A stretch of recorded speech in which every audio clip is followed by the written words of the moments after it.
We first meet the 5 heartbeats at a talent show. Dresser tries to calm down choir boy who's stressing out over their lead singer being MIA. Duck, the composer of the group, is going over his notes while his brother JT is scoping the crowd for groupies. The absentee lead singer Eddie Kane is deep into a poker game. When Eddie gets caught cheating, he makes an escape. He arrives mere seconds after introductions for a dramatic entrance. They end up losing the contest to Flash and the Ebony Sparks, but they catch the eye of small-time manager Jimmy. Jimmy offers the fellas a no-lose management deal. If they win the next show, they get the prize money. If they lose the next show, he'll pay them out of his own pocket. Well, it turns out they lose and Jimmy pays up as he said he would. However, when the guys are offered a gig, Jimmy lands the management job for being a stand-up cat. While meeting at Jimmy's house, Doug meets Tanya for the first time. Seeing that Tanya is dating an 8'5" brother with a convertible, winning her affection is gonna be a tall task. The guys are introduced to Sarge, who's there to tighten up their choreography. Jimmy's wife Eleanor is against Jimmy's venture. Jimmy has a history of elevating acts to a certain level before getting dropped. At the group's first big talent show,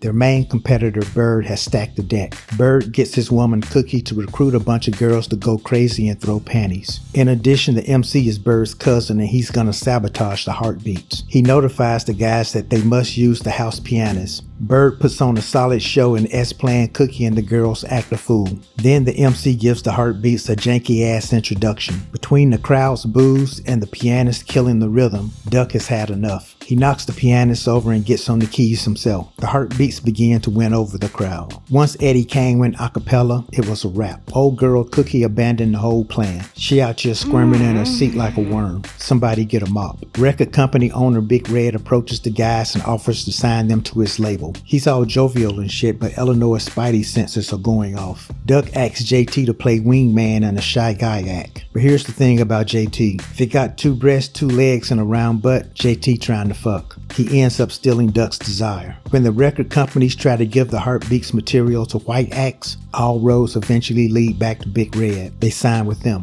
As the guys head out on tour, Choir Boy's preacher man father turns his back on him for singing the devil's music. Life on the road has its potholes. The guy's dignity is wounded by having to sing for the police for their freedom. Next, they find out that their new record cover features a bunch of white folks laying on the beach. When Dresser contemplates leaving the group because his old lady is pregnant, the guys chip in money to keep him solid. And when real beef grows between the 2 brothers, Jimmy manages to turn it into a show prop. Label mate Bird makes the biggest mistake he done ever made in his whole life. He disrespected Big Red's office hours. He received one of the all-time classic ass whoopings in film history. That boy damn near met his maker that night. The heartbeats become a huge success. And with that, Duck ain't the chaser now, he's the chasee. Old blast from the past, Tanya makes her move. JT reaches out to Duck about his sex addiction, but Duck, he got jokes. And Eddie done start hanging with a white devil. I'm just talking about cocaine, folk. When it came down to choosing between his woman baby doll or the coke, let's just say that the winner and still champion is cocaine. Eddie starts missing shows and his paranoia has him accusing Jimmy of wanting to replace him with Flash. Jimmy walks into a meeting called by Big Red. It's an ambush. Eddie is there too. They plan on pushing Jimmy out of the picture, but Jimmy ain't gonna go quietly. Big Red then makes a sneak threat towards Jimmy and his wife. Something in the spirit of, it'd be a shame if you randomly got hit by a truck. Jimmy gets hit by a truck. He dead.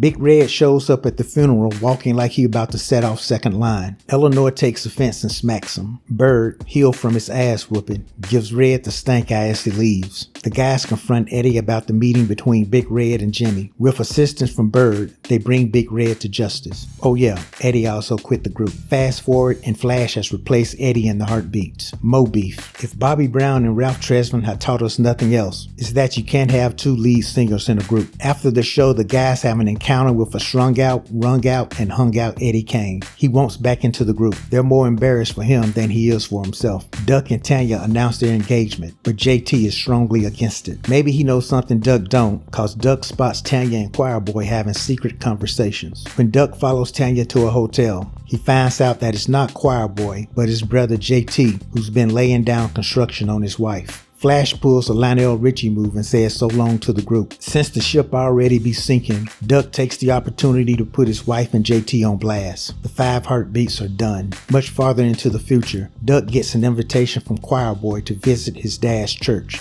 Duck arrives and settles in. He hears a familiar voice. It's the one and only Eddie Kane. Old 12-step Eddie encourages Duck to reconcile with his brother JT. Family man JT gets a surprise at the park. JT honored the vow of naming his firstborn child after Duck. The two brothers embrace. The heartbeats are back together at a family gathering. They're watching Donnie Simpson give props to Flash and the 5 Horsemen. After some reluctance, they reunite for the first time in a long time. Then they show the kids how they used to do that thing.